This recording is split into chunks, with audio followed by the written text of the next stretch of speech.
Retratos e Relatos, um programa da SGTV, vai ter o prazer hoje de conversar com uma pessoa muito importante para nós, para a cidade, Dr. José Dalmo Araújo, família Araújo. Boa noite, doutor. Boa noite. Eu tenho imenso prazer em recebê-los na minha casa e dar aquilo que eu puder dar de informações, de relatos daquilo que eu vivi ao longo desses anos, né, que já vividos aqui em São Gotardo e Belo Horizonte. Pois é, daqui a pouquinho, após nosso apoio cultural, vamos mergulhar então nos anos 40 em nossa querida São Gotardo.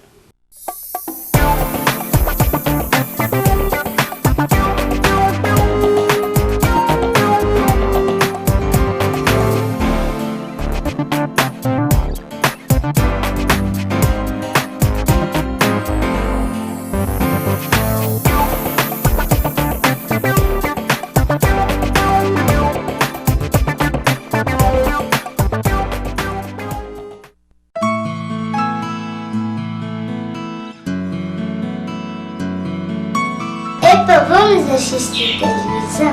Vem!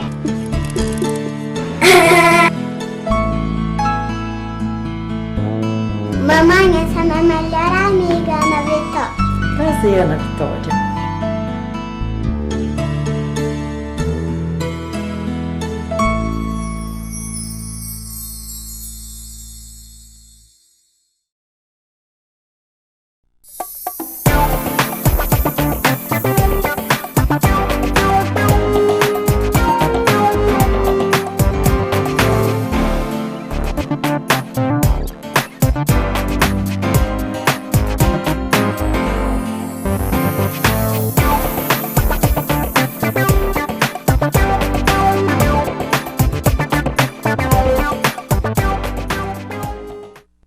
Retratos e Relatos da SGTV tem a satisfação de estar aqui com o Dr. Zé Dalmo Araújo, na sua estância Belo Vale, a apenas 6, 7 quilômetros da cidade, não é isso, doutor? Exatamente. Bom, muito boa noite, com muito prazer recebo vocês dois, Hudson e Edson, para essa entrevista, na tentativa de esclarecer alguma coisa, ou ajudar nos esclarecimentos da história de São Gotardo. Bem, vamos então começar pelo Dr. Zé Dalmo Araújo entrando na escola. Certamente foi na escola Afonso Pena, não é isso, doutor? Não foi exatamente na escola Afonso Pena. Eu entrei na escola primária volta dos anos 40 e já existia aqui em São Gotardo a escola normal, dirigida pelas Irmãs Sacramentinas. Então, uma opção dos meus pais foi me fazer o curso primário com as Irmãs Sacramentinas. Então, foi ali que eu fiz todo o curso primário. Não, apesar de eu admirar muito o grupo Afonso Pena, onde inclusive frequentava muito, até para jogar bola no campinho que tinha no fundo, etc., mas a escola mesmo, a minha escola primária foi na escola das Irmãs Sacramentinas. Pois é, isso já é uma novidade, né? Quer dizer que em São Gotardo, em 1940, tinha uma escola primária particular das Irmãs. E onde funcionava isso, doutor? Funcionava numas casas improvisadas, era a casa da esquina ali, que existiu, hoje não existe mais, na esquina da praça com a rua Gerson Coelho Duarte, não é isso? E mais uma casa anexa, pouco acima dela, uma casa também, enfim. E ainda existia o velho grupo escolar ainda existia. Me lembro, inclusive, de ter tido aulas naquele velho grupo escolar que depois foi demolido, onde hoje existe o famoso prédio amarelo. Pois é, esse velho grupo escolar foi o primeiro grupo Afonso Pena? Não, o Grupo Afonso Pena já existia, no local onde ele é hoje. Ali era o antigo grupo escolar, a escola normal, que funcionou ali. Me lembro vagamente do prédio, porque eu era muito criança nessa época, mas ainda tenho uma lembrança do prédio. Pois é, mas então, doutor, o senhor entrou nessa escola e fez ali os 4 anos primários. O senhor se lembra mais ou menos dos seus contemporâneos nessa época? Alguns muito, me lembro muito. Me lembro quando o doutor Zé Franco era um colega. Tinha Maria Carmen, filha de Neném Franco e Enora Murim, foi também minha colega. Me lembro da Dirce também, filha do Vicente Maia, também foi colega. E me lembro do Maurício, filho de um dono de uma pequena mercearia que tinha, nem lembro mais. Acho que o pai dele que se chamava Maurício, salvo engano.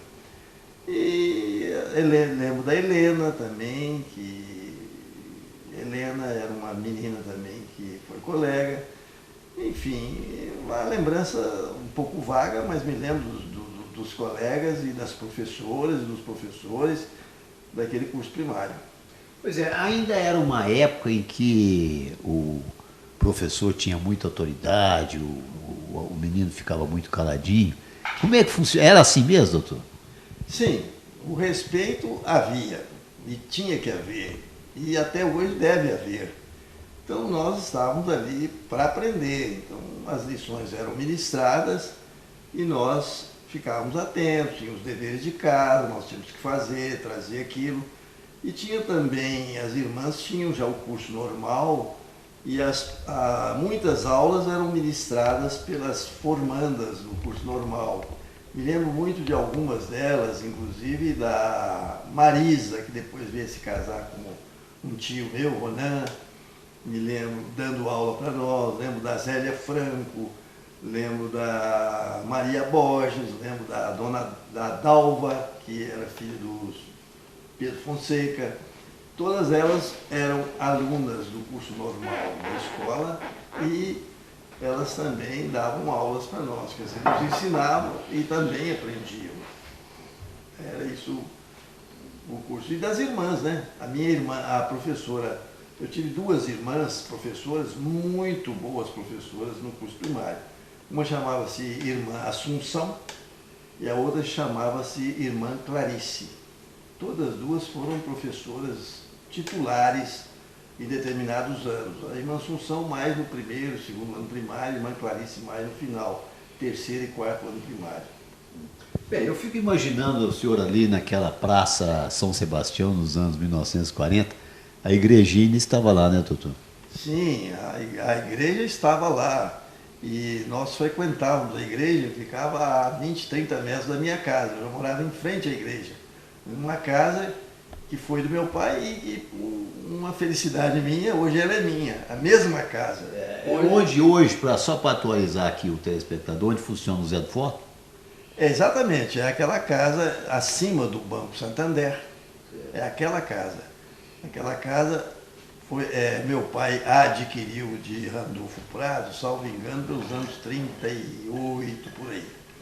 E nós mudamos para essa casa.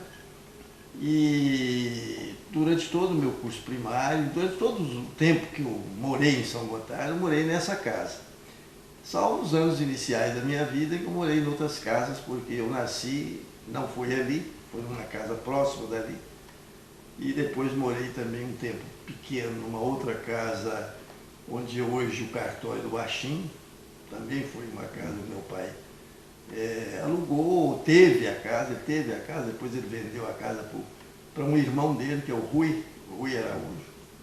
E nós mudamos de lá para essa casa que meu pai adquiriu do Randolfo Prado. E depois eu vivi sempre, mas a minha meninice toda eu me lembro muito nessa casa que hoje é minha. Graças a Deus essa casa hoje é minha ainda. Pois é, mas eu já sei um pouco da sua história, onde a casa do seu nascimento. Foi na esquina, assim, naquela ruinha, à esquerda está o Banco Itaú e à direita é a casa. Essa casa não existe mais não. Não, a casa... Era do Juquinha Leopoldino? Exatamente, a casa onde eu nasci, que eu só a conheci já muito tempo depois, ela já era do Juquinha Leopoldino. Foi na casa onde morou o Juquinha Leopoldino, onde teve loja o Juquinha Leopoldino, foi naquela casa que eu nasci. Pois é, mas então vamos voltar de novo ao curso primário. O senhor fez 4 anos nessa escola das irmãs e, terminado esse período, o que foi? Tinha aí nessa época ainda o curso de admissão. Foi em São Gotardo também, não? O preparatório no exame de admissão, porque nós fazíamos, na época, um exame de admissão para entrar no curso ginasial, pelo curso ginasial. Quer dizer, quem me preparou para esse exame de admissão foi a Catarina Rezende. Eu tive aulas com ela me preparou suficientemente bem e eu fui então para Belo Horizonte, que a intenção dos meus pais era que eu fizesse o curso secundário todo em Belo Horizonte. Então fui para Belo Horizonte prestar exame de admissão no Colégio Arnaldo. E fiz o exame de admissão e fui muito feliz. Passei no exame de admissão e comecei a frequentar a primeira série do curso ginasial no Colégio Arnaldo, em Belo Horizonte. Aí já é uma outra fase que... Vamos então voltar ali aos 1940 de São Gotardo. Eu tenho muita curiosidade, até para contar para o nosso telespectador, como é que os meninos brincavam nessa época? Bom, as brincadeiras eram aquelas brincadeiras costumeiras. Eu me lembro muito de bolinha de gude, de jogar peão. Nós jogávamos peão, tinha aquelas brincadeiras de jogar peão, né? E as brincadeiras normais da noite, que era... brincava de corre-corre, de esconde-esconde, de polícia contra ladrão, essas brincadeiras que menino tinha naquela época. Porque a adolescência não havia chegado ainda, porque já é outra fase, né? Exatamente, essa época era a época da meninice, a adolescência começou muitos anos depois. Aliás, naquela época a gente era adolescente um pouco mais velho do que hoje, tardio, né? Um pouco mais. A adolescência chegava para nós aos 15, 16 anos, hoje chega aos 13, não é isso? Então, a gente brincava muito na rua ali. São Gotardo tinha uma iluminação ainda um tanto quanto precária, mas brincávamos muito nessa praça que antigamente se chamava Largo, né? Da igreja, tinha o Coreto, brincadeiras ali muitas brincadeiras. Ela não tinha o nome de Praça São Sebastião, é Largo?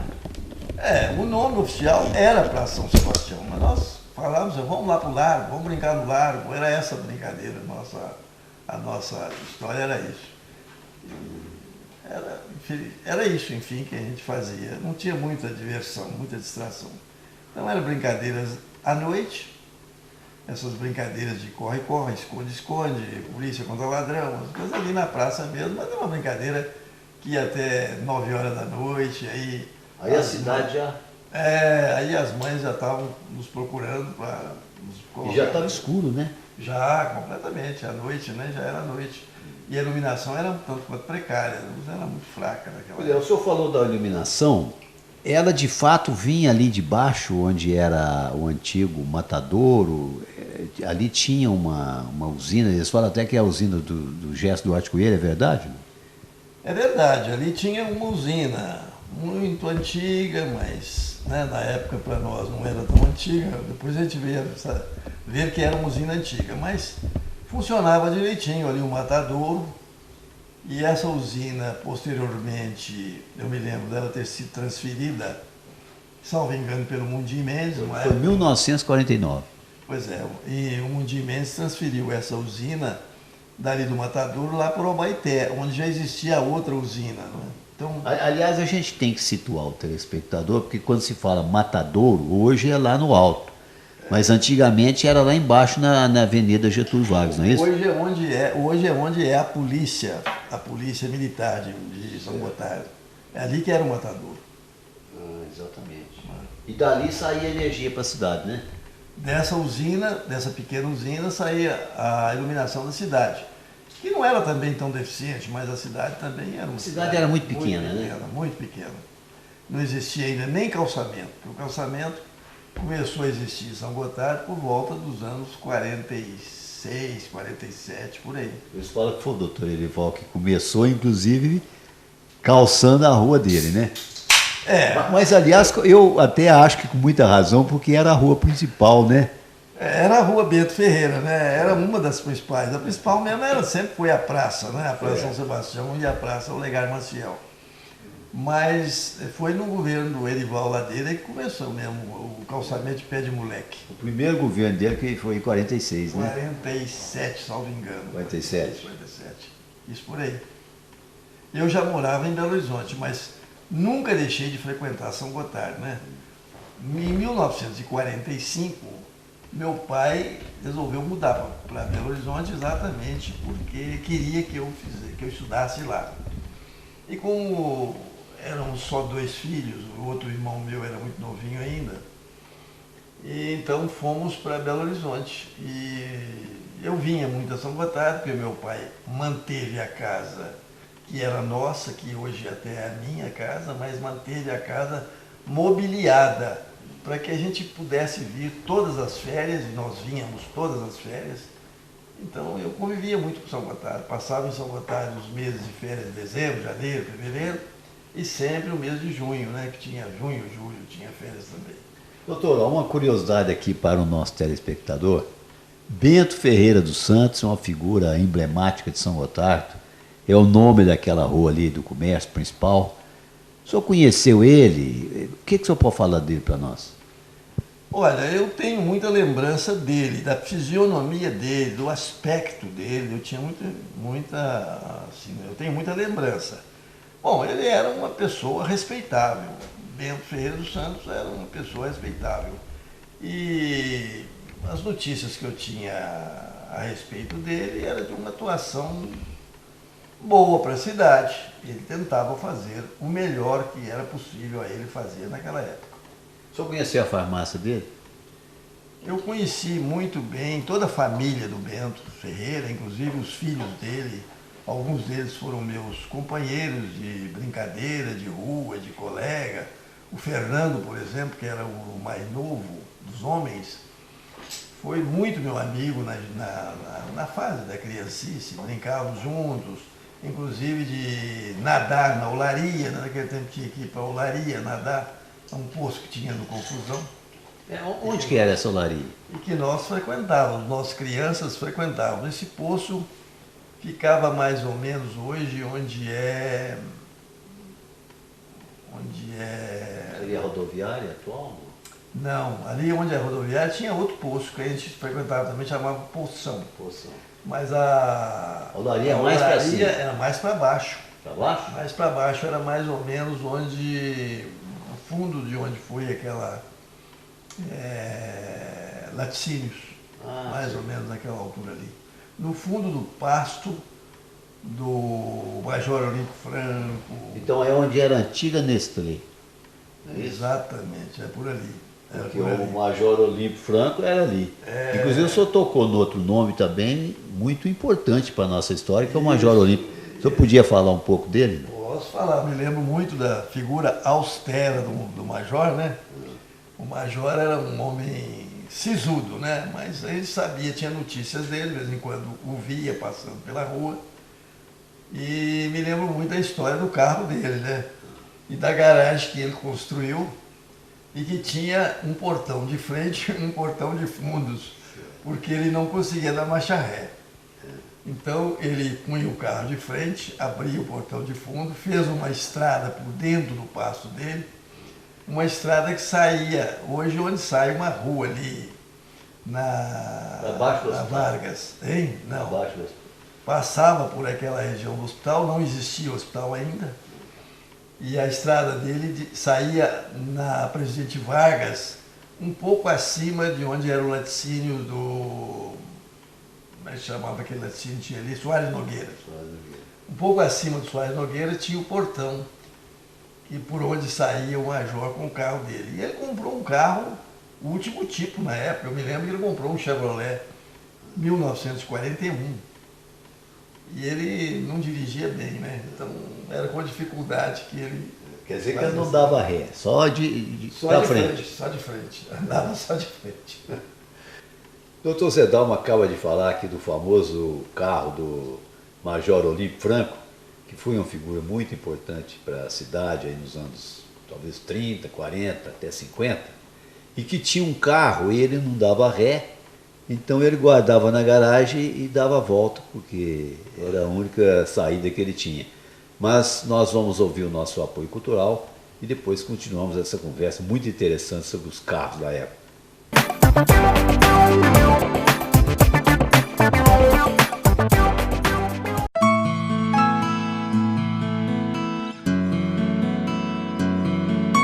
Epa, vamos assistir televisão? Vem!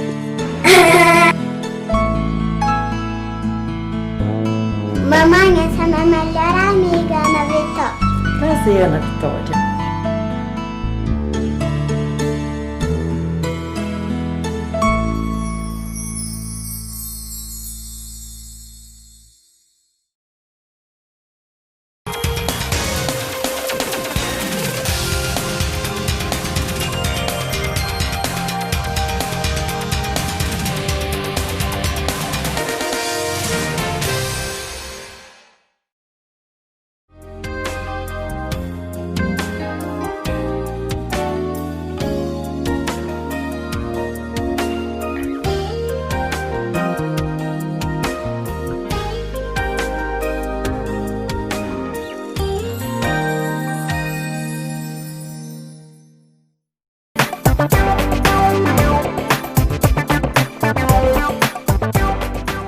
Pois é, doutor, o senhor tocou aí no carro do Major Olímpio. Que carro que era mesmo? Era um Chevrolet ano 1941. E eu me lembro da cor dele, era salmão e bege. Era uma cor da moda na época. Aliás, essa mesma cor, o meu avô veio adquirir um Pontiac, 1941. Também. Pontiac era um carro mais moderno, mais avançado do que o Chevrolet. E meu avô tinha, na época, me lembro bem, ele tinha um Chevrolet também 41, verde claro e verde escuro. E ele vendeu esse carro, ou trocou, ou fez uma negociação, me parece, com Ciro Borja, que era o representante da Chevrolet em Ibiá. E me lembro bem que o Olavo Rezende, meu tio, foi a São Paulo buscar essa Pontiac. E me lembro do Olavo chegar em São Gotardo com essa Pontiac, um carro moderno, lindo, muito bonito, no qual, inclusive, eu aprendi a dirigir. Mas assim, aprendi a dirigir porque o meu avô me sentava no colo dele, ele dirigindo o carro, e eu me dava a direção do carro, sentado no colo dele, e eu comecei a aprender. Eu era menino de 9 anos, 10 anos, não sabia nem dirigir carro ainda, era uma criança. Nem isso eu tinha ainda, nem tinha, acho que tinha 7 anos, 8 anos. Mas ele me punha no colo. Aliás, eu era o neto preferido dele, até porque eram poucos e eu era talvez o mais próximo dele, né? E então me lembro muito disso, me lembro dos outros carros que tinham aqui, me lembro que o doutor Evaristo tinha também um carro, também Chevrolet 41. Me lembro do Mozarinho, que era um fazendeiro. Fazendeiro, não sei se ele tinha fazenda, mas ele era negociante em gado zebu, que foi na época do gado, na época áurea do zebu, né? Antes da quebradeira, a famosa quebradeira, né? Isso. Meu avô era criador de gado giro, né? Inclusive levava gado na exposição de Uberaba, algumas vezes até foi classificado nessa exposição de Uberaba. E o Mozarinho era um comerciante de gado giro que tinha em São Gotardo. Ele também tinha naquela época nós falamos, uma barata Chevrolet também 41, também salmão e bege, que parece que era a cor da moda. Pois é, nessa época os carros podiam ser contados quase que nos dedos da mão, né? Quase que nos dedos da mão. Pouca gente tinha carro. Eu me lembro bem do carro da prefeitura. É o carro do Bento, que era uma barata também? Não. Do Bento era um Chevrolet 39, preto. Era o carro que ele rodava nele. Me lembro da baratinha Ford 29, do Dr. Erival. Daquelas que ainda tinha pouco caso.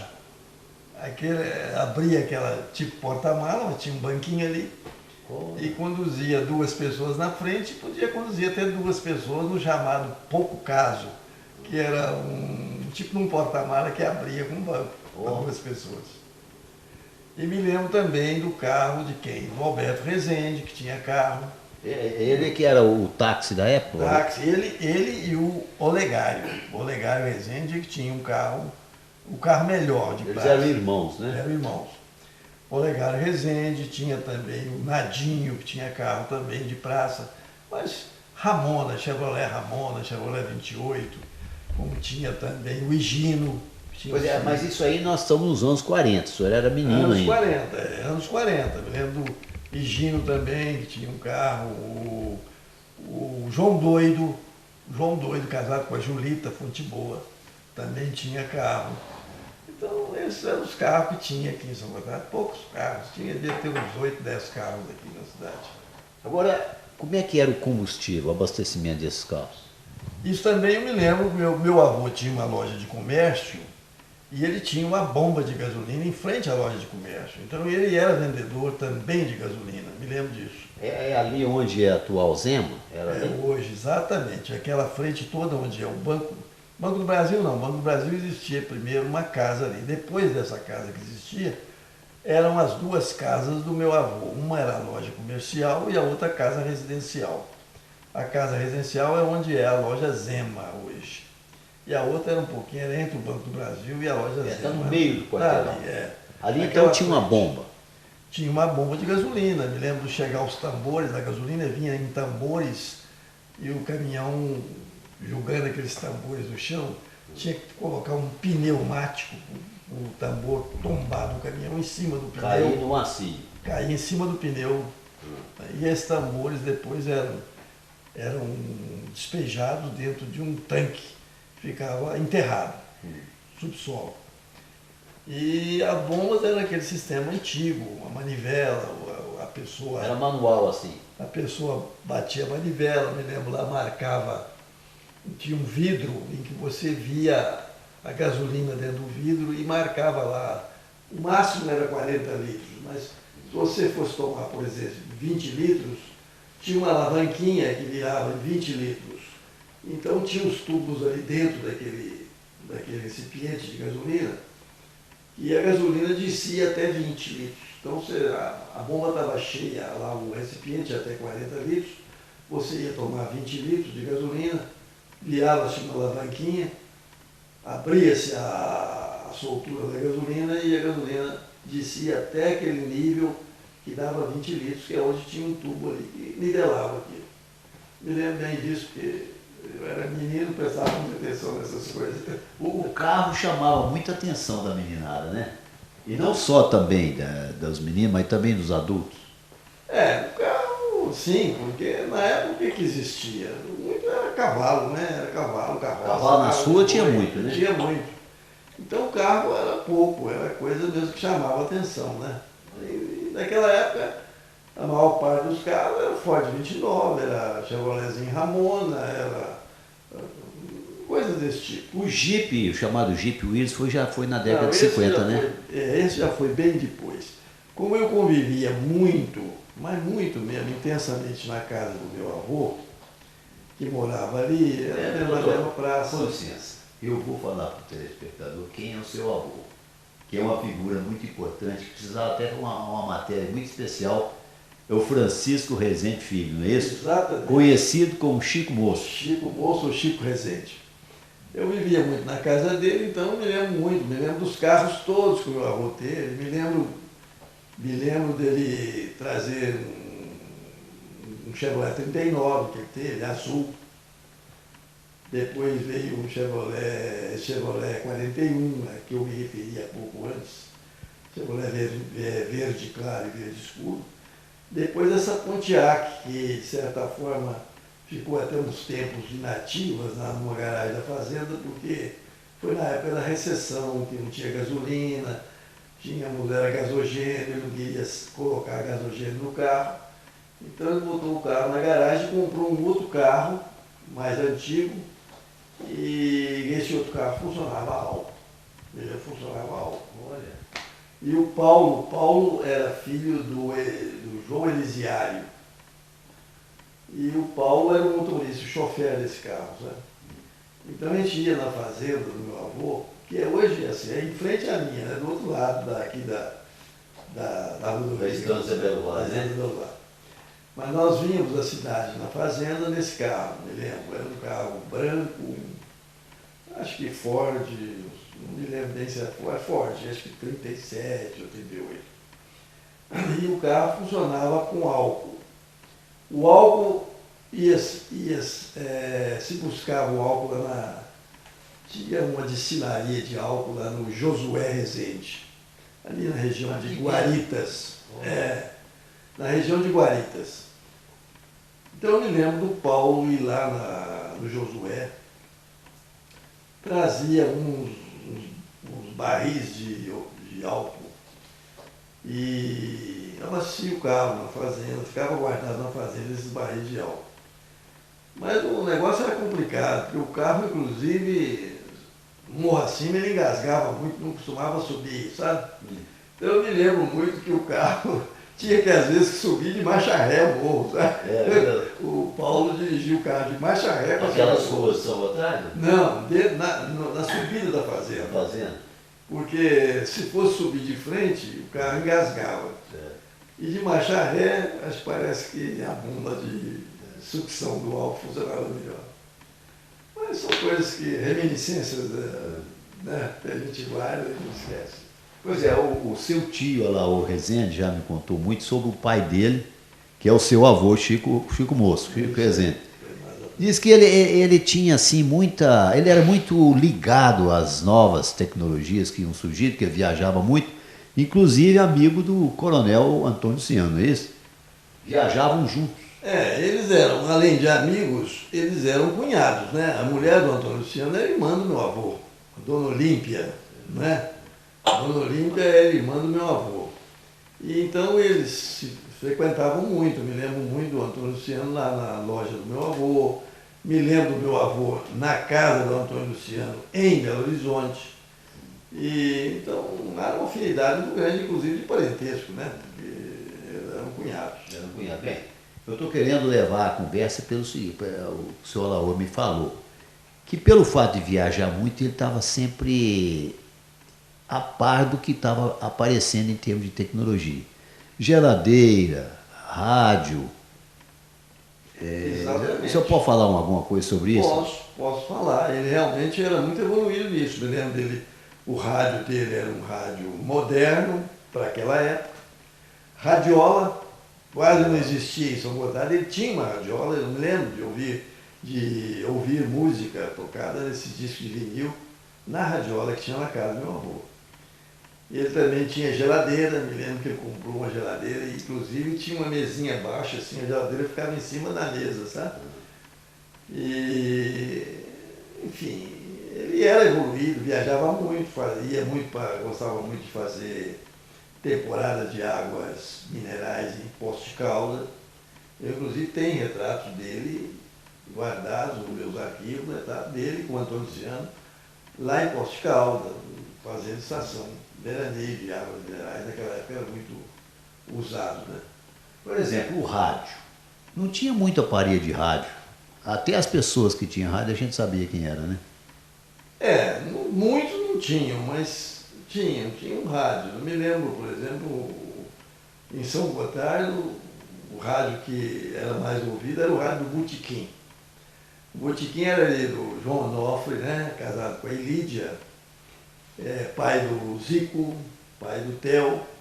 Esse botequim era onde é hoje aquela loja que vende antenas parabólicas, tem um chaveiro por ali, aquela casa ali. Do Anísio. Do Anísio. Ali era o botequim. E depois passou por lá de baixo, né? Porque virou o Bar Pinguim, é isso?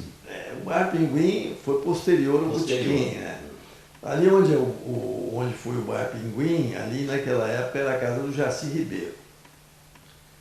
Mas o botequim era na casa de cima. Eu me lembro muito, o rádio ficava assim numa posição mais alta. Eu frequentava muito o botequim, que era onde eu comprava picolé, né? Todo dia eu pedir ao meu pai lá o dinheirinho para me comprar o picolé. O próprio picolé era uma novidade, né? Era uma novidade. Picolé, sorvete. E tudo feito localmente, né? Feito lá no botequim. O Zico e o Theo eram bons mestres de fazer o sorvete e o picolé. Mas eu me lembro desse rádio lá, pendurado lá no alto, assim, do botequim, com as notícias, Repórter Esso. E tem uma lembrança muito nítida do Oscar Prados, a atenção do Oscar Prados, prestando atenção nas notícias que o Repórter Esso dava, sabe? Ele em pé ali e tal, ouvindo, aquilo era quase que uma rotina toda noite, às 7h30, 8 horas da noite. Aí as pessoas se juntavam lá. Se juntavam, aí tinha uma meia dúzia de pessoas que ficavam ali ouvindo as notícias, eu me lembro disso. Isso aí nos dá assim, uma deixa para falar um pouco sobre a conjuntura da época que era da guerra, né? São Gotardo sofreu assim os efeitos dessa guerra, doutor? Olha, eu não sei muito dizer sobre os efeitos, mas sei dizer que ela teve grande repercussão aqui. Porque meu pai, por exemplo, era alfaiate, tinha uma alfaiataria ali, naquela mesma casa que eu me referi há pouco. E eu me lembro de aparecer alguém aqui em São Gotardo com uma propaganda da guerra, né? E com uns cartazes, muito bonitos até os cartazes, e pregou uma opção de cartazes na alfaiataria do meu pai. E eu me lembro de alguns deles, alguns cartazes, coisas que a gente, reminiscências que a gente não se esquece, né?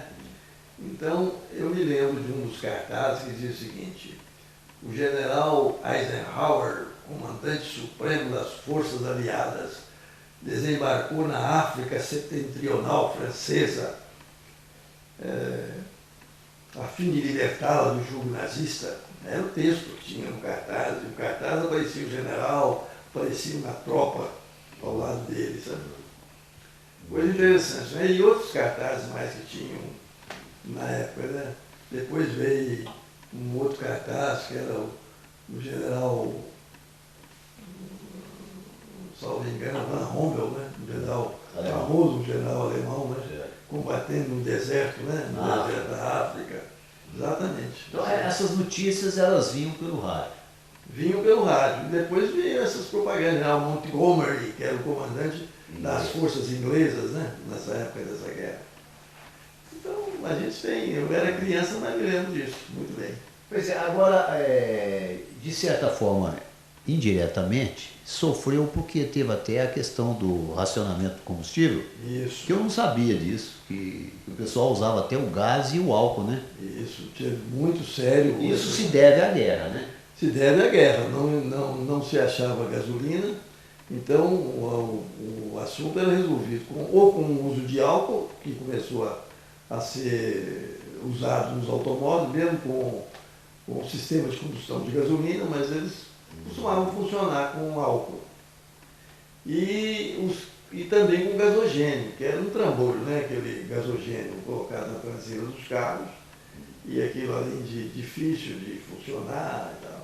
Eu me lembro que eu era criança ainda, assisti em Belo Horizonte um carnaval, que os carros desfilando ali na Afonso Pena com gasogênio. Olha. Isso volta de 1945. Eu estava lá no Colégio Arnaldo, né? Foi o ano que eu comecei a estudar no Colégio Arnaldo, 1945. Pois é, doutor, nós não falamos do rádio, falamos da geladeira, que também deve ter sido uma grande novidade, né? E o cinema? Bom, o cinema em São Gotardo foi coisa bem depois, né? Que eu me lembro, né? Que eu me lembro do cinema com os Zé Prados. Não me lembro do cinema antes do Zé Prados. Já nos anos 50 para frente, né? Exatamente. O Zé Prado, casado com a minha tia, que montou o primeiro cinema. Primeiro num barracão que o Clarimundo tinha, não sei se ainda tem, mas acho que não, ali mesmo nos fundos da casa onde hoje mora ainda a Dona Adélia. E ali tinha um galpão que ele montou ali um cinema. E passavam os filmes, era bem concorrido, não tinha outra atração na cidade. Porque o cinema era novidade, né? Era novidade e os filmes eram bons, né? A gente gostava daquelas histórias, os policiais, Faroeste, né? Faroeste. Então foi ali eu me lembro do cinema, depois o cinema se transferiu aí para a praça, onde é hoje a Caixa Econômica Federal.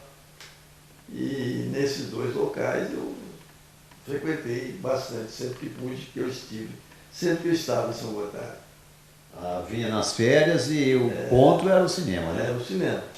Para mim eram as férias, né? Só as férias, porque eu morava em Belo Horizonte 9 meses por ano. E 3 meses por ano eu passava em São Gotardo, que eram os meses de férias. Era julho e dezembro, janeiro e fevereiro. Doutor, O senhor já me contou um caso, acho que merece ser registrado. O senhor tinha em torno de 7 anos e estava com a dona Sara, que foi a minha primeira professora no Afonso Pena. Conta esse caso, como é que foi, o negócio de um carro. Exato. Esse episódio é interessante porque a minha tia, Sara, aprendeu também a dirigir muito novinha, sabe? E foi quando, logo naquela época, que o meu avô comprou o famoso Pontiac, que eu me queria. E um belo dia, ela já estava dirigindo sozinha. Naquele tempo não existia muita fiscalização com carteira de motorista. Eu acredito que ela não tivesse nem idade para dirigir ainda. Ela devia ter seus 17 anos, alguma coisa assim, 16, 17. E tinha a roda de amigas dela, uma delas era Maria Borges. Um belo dia sai a tia Sara com esse carro e põe no carro junto com ela. Eu sentava por ali, saiu com ela no carro. Ela parou na porta da Maria Borges, ali onde é hoje ainda a casa da Maria Borges. E a frente da casa dava para a praça mesmo, tinha inclusive uma varanda de entrada da casa de frente para a praça. Parou ali e desligou o carro e começou a conversar com a Maria Borges, desceu do carro, acho que foi na varanda da casa, e eu fiquei sozinho dentro do carro. De repente ela não deixou o carro, parece que em ponto morto, ou não freou direito, e o carro começou a descer sozinho, na direção da rua que descia para Estiva, que é aquela rua ali hoje que vai dar na rodoviária lá embaixo. E por muita sorte dela, minha e do próprio carro, que não estragou, do lado direito da rua que descia tinha uma porção de touceiras de erva cidreira. E o carro ganhou ali um pouquinho de velocidade, mas não muita, porque desceu ali uns 30, 40 metros e entrou nas moitas de erva cidreira e parou. Então não houve dano nenhum, houve só o susto. Ela ficou branca, eu me lembro que ela desceu branca.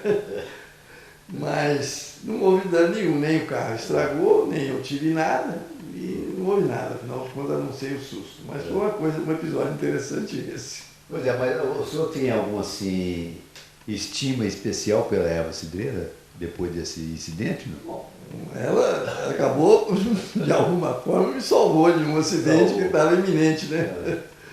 Mas foi isso, então. E eu também tenho um outro episódio interessante a respeito do próprio Pontiac, sabe?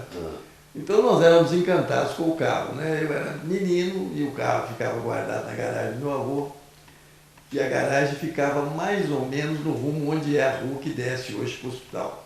Tinha uma garagem ali, uma garagem mesmo, fechada, fundo, parede e tal. E eu brincava muito na casa do meu avô, entro na garagem, entro no carro, estava na garagem. E um dia cismo de mexer em alguma coisa no carro. E vou exatamente no botão de partida do carro, que era até no pé, eu me lembro que era no pé. E resolvo pisar naquilo, o carro pertinho do fundo da garagem, o carro fez aquele manobra de querer funcionar, e na terceira batida ele esbarrou na parede do fundo e jogou a parede do fundo toda em cima do capô dele, sabe?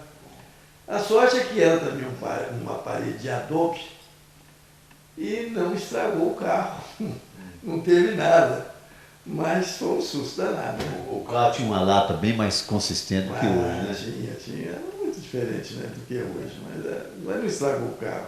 Mas foi um susto, né? E o meu avô também ficou assustado. Nós vamos dar uma pequena parada para ouvir o nosso apoio cultural e depois continuamos essa conversa tão interessante com o Dr. Zé Dalmo Araújo.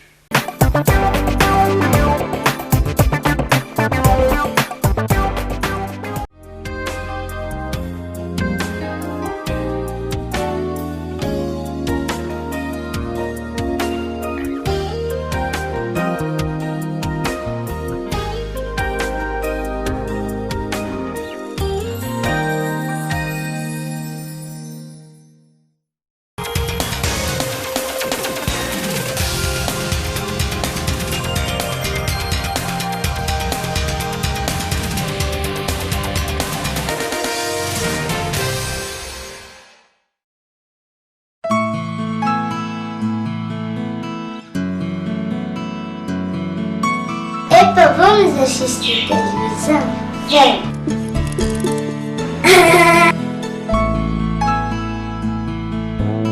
Mamãe, essa é minha melhor amiga, Ana Vitória. Prazer, Ana Vitória.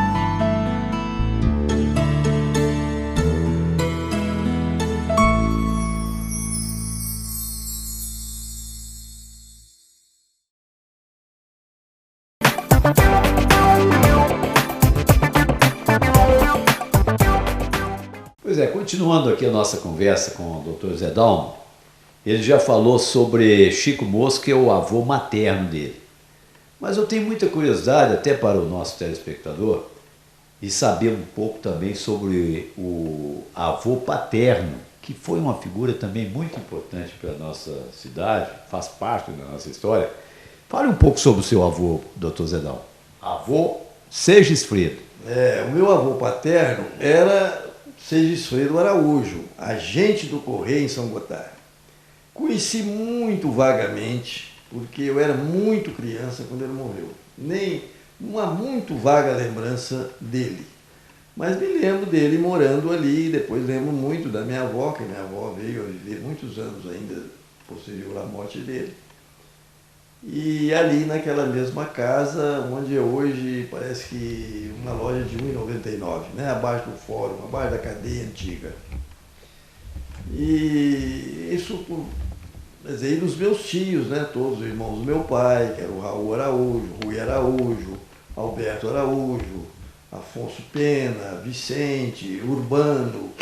Até chegar no seu pai, que é o Zé Maria Araújo, que foi alfaiate, farmacêutico e cafeicultor, não é isso? Isso. O meu pai, quando eu o conheci, né? Porque quando eu nasci, ele já era alfaiate, tinha a alfaiataria dele, era dono da alfaiataria, não era alfaiate empregado, ele era alfaiate dono. E também tinha feito curso de farmácia em Uberaba. Então ele montou ali nessa casa a que eu já me referi por 2 ou 3 vezes nessa entrevista, ele tinha montado a alfaiataria e também montou a farmácia. E me lembro que ele trouxe para ajudá-lo na farmácia o senhor Mecenas, que era um farmacêutico que veio de fora. E eu me lembro muito do senhor Mecenas, dos filhos do senhor Mecenas, que viviam por ali também, que era o caso, um chamava Getúlio, uma menina que chamava Zélia. E o senhor Mecenas ficava mais tomando conta da parte de farmácia. Meu pai mais na parte de alfaiataria. Isso por volta dos anos 42, 44, por aí. E meu pai começou, posteriormente, a mexer também com café. Meu pai sempre foi um homem muito ativo, comercialmente falando, sabe? Ele nunca foi, eu não me lembro do meu pai empregado, ele nunca foi empregado. Ele teve alfaiataria, teve farmácia, depois ele começou a negociar em café. Eu me lembro dele comprando café dos pequenos produtores que existiam na região de Vila Funchal. E ele comprava, eu me lembro dele fazendo os documentos, chamava FICA, o documento chamava FICA.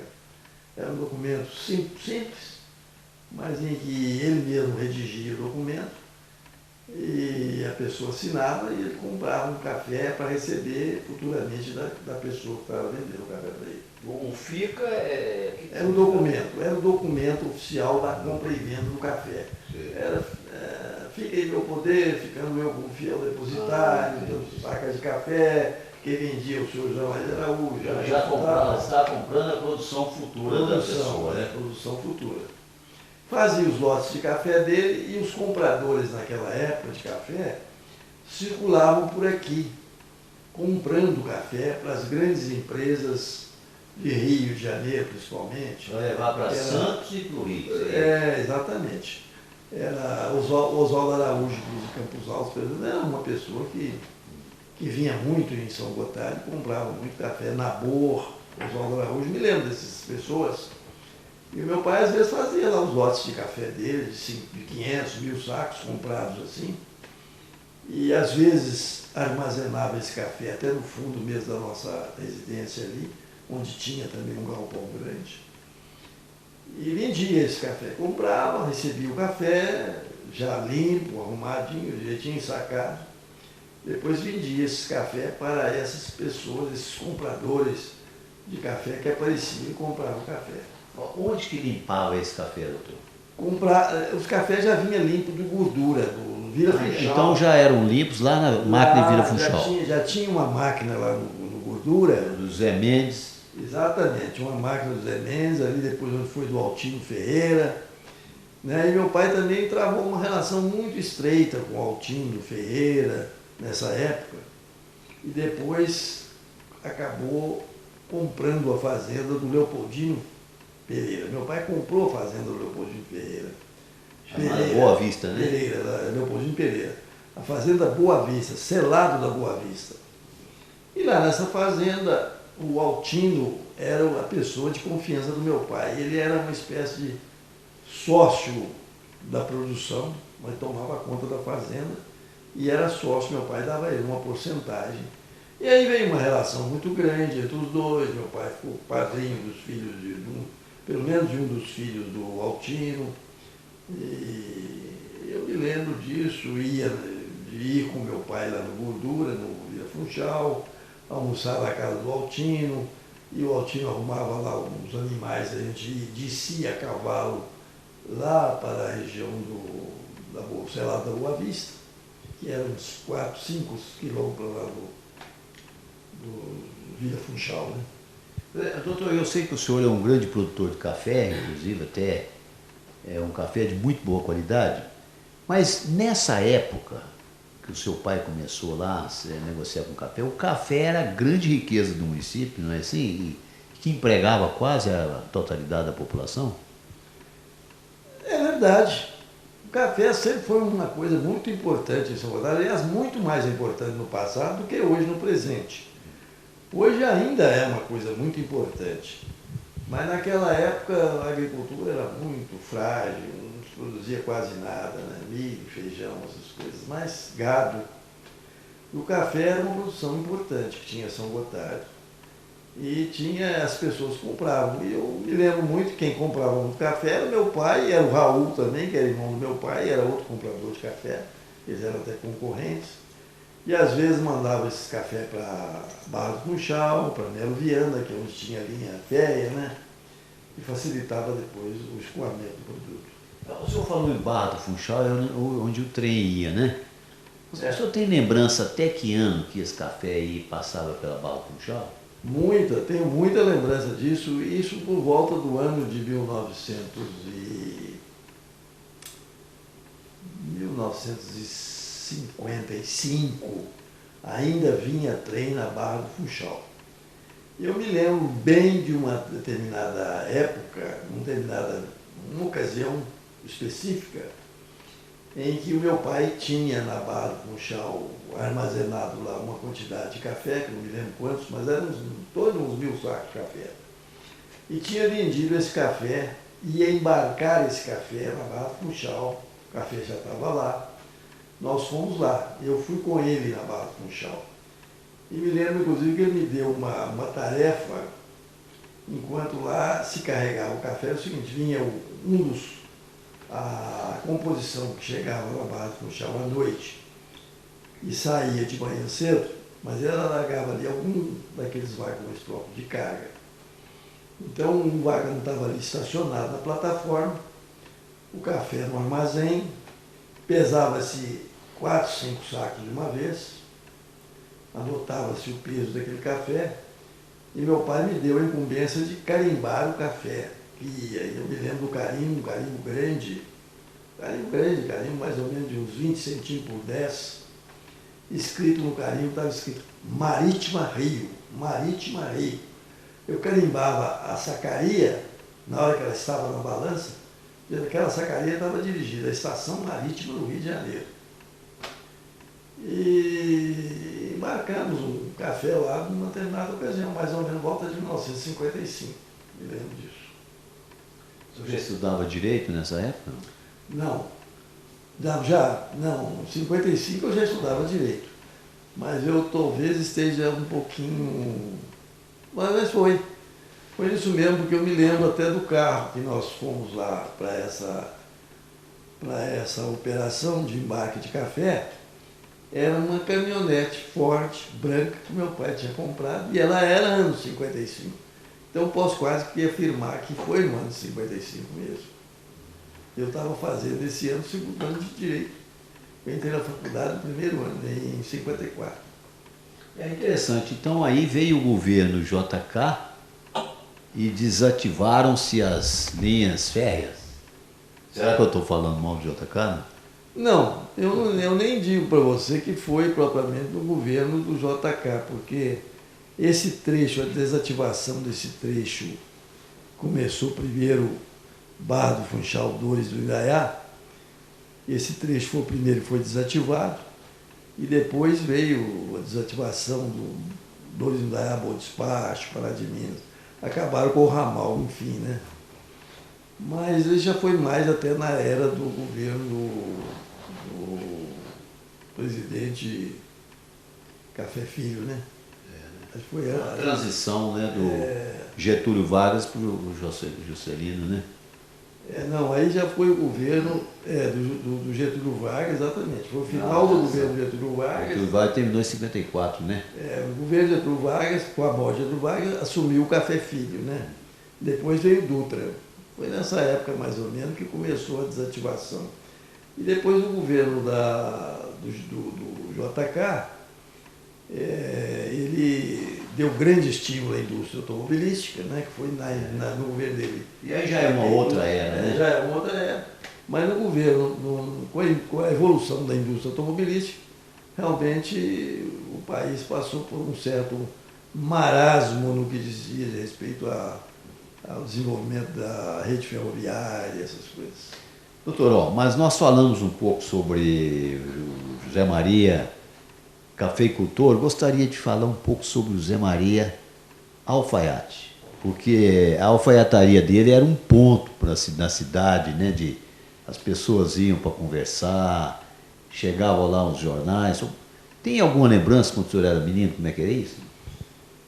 Bom, inclusive no tempo da guerra, né? Exatamente. Eu lembro da alfaiataria do meu pai, eu me lembro. Meu pai fazia estoque de fazendas para confecção de ternos. Eu me lembro de muitas, eu me lembro das vitrines dele com os cortes expostos, os clientes dele chegavam, olhavam, escolhia determinado corte de fazenda para fazer um terno. A clientela era numerosa, né, doutor? A clientela era numerosa, mas era muito... se fazia muito roupa de brim naquela época. Mas meu pai tinha estoque de roupas de fazenda mais fina. Eu me lembro, fazendas... Casemira, da Aurora, sabe? Mas eram poucos os que faziam roupa desse tipo, era mais da classe mais alta da cidade. A maior parte, que apesar de ricos, eram os fazendeiros, faziam roupa de brim mesmo. Mas, doutor, só para situar para o telespectador a importância da alfaiataria, que não existia ainda tal roupa feita, né? Era tudo fabricado localmente, né? Ou pelos alfaiates ou pelas costureiras, não é assim? Exatamente, era tudo mais pelos alfaiates. Aqui em São Gotardo tinha 2 alfaiates, era o meu pai e o Tião Couto. As 2 alfaiatarias que tinha em São Gotardo, era do meu pai e a do Tião Couto. E eles davam muitos empregos, né? Muitos. Meu pai, me lembro que ele tinha lá uns 8 alfaiates que trabalhavam com ele. Me lembro do Geraldo Araújo, que nós chamávamos Samaria, né? O Lázaro Araújo trabalhava, o Fenelon trabalhava, o Sebastião Fontibon, nós chamávamos Queimadinho, trabalhava, o Fute, que era filho do Dimas Campos, também trabalhava, Pacífico era outro alfaiate que trabalhava na fazenda do meu pai, então eu me lembro bem deles. E o Chico alfaiate? O Chico era alfaiate do Tião Couto, não era da turma do meu pai, não sei. Então eu me lembro muito disso, inclusive naquele tempo ainda usava muito ferro à brasa, porque ainda não tinha muito a rede elétrica, não tinha muito ferro elétrico ainda não. Mas eu me lembro, inclusive, dos alfaiates soprando folha ali de fora, no passeio, com brasa para poder esquentar o ferro e passar a roupa que estava sendo feita, né? Eles faziam lá mesmo, num cômodo ao lado da própria padaria, eles confeccionavam ali. Meu pai cortava, entregava para eles já a roupa cortada, uma hora a calça, o paletó, e eles faziam a confecção daquilo ali mesmo. Então trabalhavam ali mesmo. E ali tinha todo um ritual de tirar as medidas, né? Isso, de provar a roupa, de provar. Cheio de alfinete, assim? Cheio de alfinete, provava. E era meu pai mesmo que provava, quando ele era o dono da alfaiataria. Ele fez isso até 45. Depois, em 45, quando nós mudamos para Belo Horizonte, ele transferiu a alfaiataria para o Geraldo Araújo, que é o Samaria. Daí para frente é com o Samaria. Aí virou também um ponto muito importante de alfaiataria, porque o Samaria gostava muito de futebol, então lá na alfaiataria era um point onde se discutia muito futebol, né? E ouvia-se muito rádio, as partidas de futebol no campeonato do Rio de Janeiro, Flamengo, Botafogo, Fluminense, Vasco, e aquilo era uma discussão ali sempre, sabe? Sempre ali na alfaiataria do Samaria. Mas isso já foi depois de 45. Não tinha ainda Atlético Mineiro não, né? Não, quase. Nem Cruzeiro. Não, quase não se acompanhava o futebol de Minas Gerais. Naquela época era mesmo o futebol do Rio de Janeiro que dominava. E alguma coisa do futebol de São Paulo. São Paulo Futebol Clube, Corinthians, Palmeiras, já tinha alguma expressão, mas era mesmo Flamengo, Vasco, Fluminense. Era a época que a gente acompanhava o futebol. Vamos fazer agora uma pausa para ouvir o nosso apoio cultural. Depois vamos continuar essa conversa tão agradável com o Dr. Zé Dalmo Araújo, que agora começou a falar sobre futebol.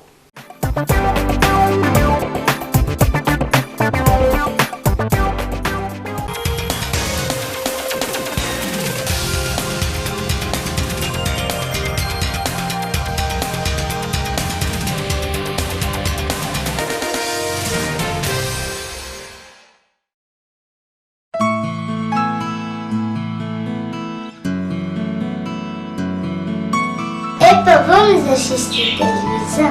Vem!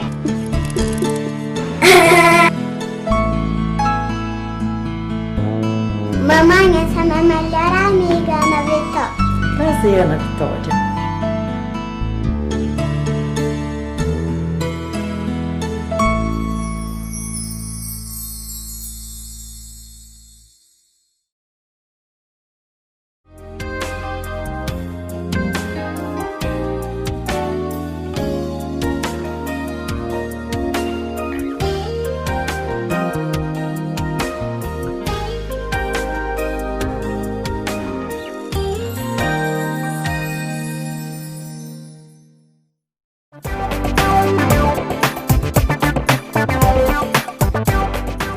Retornando a nossa conversa, agora o Dr. Zé Dalmo vai falar um pouco sobre o campinho, o único campo que tinha na cidade. Qual que era, doutor, nessa época? Campo de futebol mesmo que existia em São Catarina é aquele que tinha lá no alto, onde é hoje o Bexigão, né? Foi o Bexigão. Foi o Bexigão, né? Hoje está tudo cheio de casa, não existe mais. Mas existia o campo ali e nessa época São Gotardo tinha 2 times de futebol, que era o Esparta e o Esperança, né? O Esperança era parece do Vigilato Brasileiro, era o chefe, o presidente dele. E o Esparta tinha, não sei quem era o presidente, mas lembro do time do Esparta, que era um time que a gente, né, ia lá para o campo para torcer para ele, jogava aí contra Tiros, Cabranaíba, Dor de Indaiá, e a gente ia torcer. Eu lembro do time principal do Esparta, quando eu era menino, era Zezito, Rei Olavo, Tonho, Zé Queiroz e Hélio, Patacão, Ciro, Dede, Ronan e Dedinho. Esse era o famoso time do Esparta daquela época, minha de menino. E eu acompanhava, né, como todo mundo, a gente tinha um jogo lá, a gente subia a pé, né, subia aquele cargueiro, né, que nós falávamos antigamente, para ver os jogos que aconteciam ali naquele campo. E era tudo na terra, né? Não tinha grama nem nada. Nada, não existia grama, não tinha nada, era na terra mesmo. E, inclusive, quando era menino também, na fase de menino para adolescência, joguei muita bola lá nesse campo. Nós também, a meninada ia para lá, treinar, jogar, brincar, né? Com bola, né? Pois é, mas muito importante essa escalação que o senhor fez aí. Aí pelo menos tem um prefeito e um advogado, não tem? Tem. Nesse time tinha aí o que foi prefeito muitos anos depois, que era o Ciro, né? Ciro Franco. E advogado, até ex-juiz, era o Zé Queiroz. Foi também pelo time. E tinha o Olavo Rezende, que era o Olavo Bilac de Rezende, que era meu tio, irmão da minha mãe. E gostava tanto de futebol, depois veio a dirigir o Ferroviário de Biá, e aqui o Esparta de São Gotardo, acabou organizando, criando esse estádio que tem em São Gotardo, que hoje tem até o nome dele, Estádio Olavo Bilac de Rezende. Pois é, então é um time com muitos nomes importantes aí para a nossa história, né? Além do Ré, que é o pai do Zé do Ré. Exatamente, todos eram conhecidos. O Ré era o pai do Zé do Ré, o Tonho, que me refiro, era o Tonho Zacarias, que todo mundo conheceu em São Gotardo, né? O Patacão que eu falo era o Olavo, não me lembro mais do sobrenome. E Ronan também, que era meu tio, também jogava no time. Dedinho era o Dede Ribeiro, irmão do Josa, irmão do... Tinha outros irmãos, tinha a loja do Josa lá embaixo. Esse era o time do Esparta dessa época. E ele já tinha, assim, alguma projeção? Porque o Esparta tornou-se muito famoso com o Olavo, né? Na primeira época não tinha muita projeção, porque os jogos eram só jogos muito regionais, jogava contra Tiro, jogava contra Carmo, contra Dores, mas depois o Esparta veio a construir um time bem melhor, e foi por volta dos anos 57, aí sim, o Esparta quase que foi um time semiprofissional, foi com o Olavo Rezende. O Olavo organizou esse time, disputou o campeonato do Triângulo Mineiro, essa é a época do Zé Baiano, Zé de Castro, Dezinho, Zé Pessoa, Butões, Fernando, o goleiro era como é que chamava, gente, o goleiro, famoso goleiro. Carlinhos, isso mesmo. Então eu me lembro, esse foi o time mais famoso que o Esparta teve. Volta de 57, 58, por aí. Doutor, vamos falar um pouco agora sobre as festas, os clubes, as serestas. Como é que era isso? Bom, era também uma grande diversão nossa, né? Sair pelas madrugadas cantando nas janelas das moças, né? As musas de São Gotardo, né? Então, eu acompanhava, quando eu estava de férias, eu vinha e acompanhava, né? Quem eram as damas aí mais cortejadas. Uma delas, por exemplo, era a Glória Costa, né? A Glória era uma das moças mais bonitas que São Gotardo tinha naquela época. Irmã do Hélio Costa? Irmã do Hélio Costa, exatamente. Tinha a Terezinha também, que era irmã dela, tinha a Célia Franco, tinha a Lindalva, tinha Juca Franco, tinha a Terezinha também, bom, enfim, muitas, né? E depois veio uma época mais, tinha a Alda, a Maria Helena, filha do Totônio Bernardo, enfim, é isso aí. Pois é, mas como é que era a seresta? O pessoal ia, como é que era a recepção? Às vezes tinha um pai que não gostava, como é que era isso? Não, de pai que não gostava eu não me lembro, mas sempre, nossa seresta era o bom violeiro e o bom cantador, né? E quem que eram esses nomes? O bom cantador era o Zé de Castro, era o seresteiro, que cantava bem. Violeiro era o Wagner era um excelente tocador de violão, né? Eram os que eu mais lembro, mas tinha outros também. Não me lembro todos não, porque eu também morava em Belo Horizonte e só participava disso. Isso já foi na sua adolescência, já foi para Belo Horizonte, vinha para as férias, né? Exatamente. Já é a época da minha adolescência. Não existia ainda clube assim em São Gotardo, não, né? Não, de princípio não tinha clube. Nós fazíamos, às vezes, acontecia bailes aqui em São Gotardo, famosos bailes, mas no grupo. no grupo Afonso Pena. E esse mesmo grupo que está lá hoje? Esse mesmo grupo tinha aqui em São Gotardo uma orquestra do Juca Batista, e o Juca Batista tocava clarineta, e o Zé Júnior, filho dele, tocava saxofone, e tinha outros componentes do grupo, mas tocavam muito bem. Me lembro, tocavam muito bem. O Zé Júnior, até há pouco tempo, até quando ele morreu, não tem muitos anos, ele deve ter no máximo 5 ou 6 anos que ele morreu, ele ainda tocava saxofone. Era um excelente saxofonista, o Zé Júnior. Foi há algum tempo gerente do Banco Minas Gerais aqui em São Gotardo. São Gotardo chegou a ter até um conjunto famoso, né, com o Juca Batista, né? Exato, teve esse conjunto, tocou muitos bailes, que eu cheguei até aí em alguns deles, no Grupo Escolar Afonso Pena. E também no próprio Grupo Escolar Afonso Pena, quando aqui não tinha mais conjunto que tocar em bailes, vinha um conjunto de biá, tocava aqui muito. Chegava aqui, era uma festa na cidade, o conjunto chegava e tocava pela rua aí para anunciar que ia ter um baile à noite. Era uma beleza, viu? Muito bonito aquilo na época da nossa juventude. Como é que eles faziam esse anúncio na cidade? Era no grito assim? Como é que era? Não, eles realmente pegavam... Não tinha esse amplificador de som não, né? Não, mas eles pegavam uma caminhonete e a turma ia na caminhonete, tocava, aquela mesma turma que ia tocar no baile, ia tocando na carroceria da caminhonete, a caminhonete circulando pela rua. E já era um pouco de festa, né? Já, era um festão, me lembro. A música que eles mais tocavam, que chamava mais atenção do povo, chamava-se Faz um Ano. Então eles tocavam essa música, Faz um Ano, né? Aquela foi, não voltou, uma coisa assim. E isso motivava a moçada toda para ir para o baile, que ia ter a noite lá, geralmente no Grupo Escolar Afonso Pena.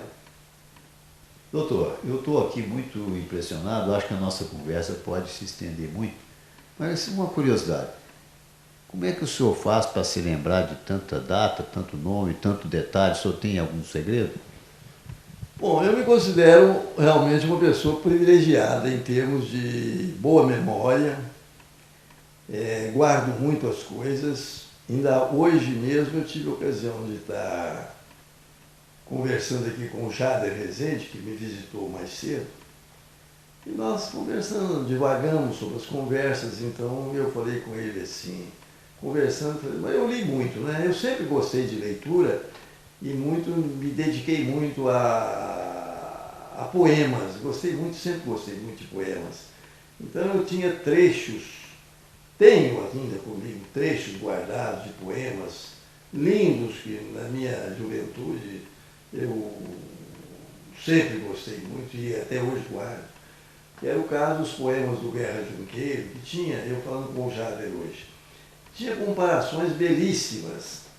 E eu guardava isso, guardei e guardo até hoje. Então falei com o Jader, nós conversamos hoje, ele falou assim, que comparações lindas fazia o Guerra Junqueiro, quando ele dizia assim, quando ele dizia no poema dele, a lua merencória, desdemo na marmórea, rolava pelo azul da imensidade, imersa numa luz serena e fria, branca como harmonia, pura como a verdade. Quer dizer, eu falando para ele as comparações, as lindas comparações que o Guerra Junqueiro fazia nos poemas dele, né? Isso no poema Caridade e Justiça, no poema O Melro, né? Então eu sempre guardei isso, e guardo até hoje. Eu tenho poemas guardados aí no meu tempo de estudante, e esses poemas foram me estimulando no resto da vida, até que um dia eu resolvi fazer, e tem alguns poemas meus. Pois é, inclusive nós tivemos o prazer até de participar do lançamento do seu livro lá no nosso programa de Retratos e Relatos. Acredito que nós vamos ter que restaurar os saraus, né? Para colocar isso em circulação para o pessoal participar e desfrutar mais, né? Eu acho que isso é uma boa ideia, né? É sempre bom a gente estar, né, se revigorando com isso. Eu me sinto cada vez mais estimulado para isso e gosto. Eu gosto. me sinto realmente privilegiado pela memória que tenho. E posso dizer que tenho uma boa memória, realmente tenho. E como eu li muito, guardei muita coisa, criei alguma coisa, isso tudo, eu acho, vivo disso hoje. Pois é, doutor, uma pergunta que pode até parecer um pouco indiscreta, mas às vezes eu ouço as mulheres se referindo ao senhor e falam assim, ó, doutor Zé Dalmo é uma pessoa muito distinta, uma pessoa de uma postura de cavalheiro. Como é que o senhor reage a um comentário como esse? Eu fico envaidecido de saber disso, né? Eu acho que eu não faço nada do anormal. Isso tudo está dentro da minha personalidade. O que eu faço é uma coisa espontânea. Agora, gostar das coisas bonitas, é claro, isso é uma coisa normal, né? Eu admiro uma pessoa bem vestida, admiro uma mulher bonita, e todos nós admiramos, não é verdade? Isso faz parte da nossa vida. Admiro um bom texto, né? Um bom texto escrito por uma pessoa inteligente, que saiba se expressar bem. Isso eu acho que faz parte da vida da gente. E sempre fez parte do meu cotidiano, admirar isso nas pessoas. Mas eu queria saber agora um pouco por exemplo, coisas assim muito pequenininhas, porque o nosso tempo está acabando, time para o qual o senhor torce, qual que é? Bom, eu sou Galo, né? Clube Atlético Mineiro. Nasci dentro do Clube Atlético Mineiro. E sou conselheiro do Clube Atlético Mineiro. Então, isso para mim é uma paixão. Atividade que gosta de fazer assim, como esporte? Bom, eu pratico as minhas caminhadas todos os dias, frequento uma academia para manter, de certa forma, né? Manter a forma, de certa forma. E é isso que eu faço e gosto muito de ler. E exercito muito a leitura e gosto muito de estar sempre atualizado com as coisas da vida e com a vida pública do país. Estou sempre acompanhando, gosto muito disso. Pode citar um ou dois ou três autores preferidos? Não, tem muitos, né? Gosto muito de autores. Mas no máximo três. Bom, obras que a gente já leu, né? Leio Fernando Pessoa sempre que posso.